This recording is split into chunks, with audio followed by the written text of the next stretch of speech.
अस्सलामुअलैकुम, बोल न्यूज़ में खुशामदीद। मैं हूँ शर्जील अरशद। मैं हूँ आपके साथ अमशा साजिद। हेडलाइंस आप जान चुके हैं, बुलेटिन का आगाज़ करेंगे। सबसे पहले बात करेंगे chairman joint chiefs of staff committee general Sahir Shamshad Mirza का आलमी न्यूज़ एजेंसी को इंटरव्यू। कहा कि पाकिस्तान और भारत 22 अप्रैल से पहले की सूरत हाल पर तकरीबन वापस आ चुके हैं।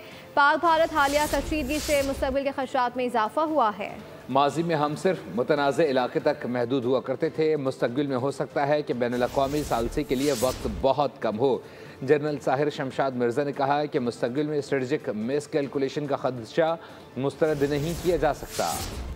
पाकिस्तान और भारत सरहदों पर फौज कम कर रहे हैं, सूरत हाल कदरे मामूल पर आ चुकी है। Chairman joint chiefs of staff committee general Sahir Shamshad Mirza का आलमी न्यूज़ एजेंसी को इंटरव्यू। कहा कि तनाव में कमी आई है। तहम उनका कहना था कि इस बार शहरियों को निशाना बनाना खतरनाक रुझान था, इससे मुस्तकबिल के लिए खदशात रहेंगे। जनरल साहिर शमशाद मिर्जा ने खदशा जाहिर किया कि क्राइसिस मैनेजमेंट की अदम मौजूदगी और भारत के गैर जिम्मेदाराना एक्शन तबाहकुन हो सकते हैं। जनरल साहिर शमशाद मिर्जा ने वाज़ेह किया कि हम अमन मुज़ाकरात के लिए तैयार हैं। हमने पहले भी पहलगाम वाक़ये की गैर जानिबदाराना तहकीकात की पेशकश की थी। सब्सक्राइब करें और बेल दबाएं ताकि कोई खबर रह न जाए।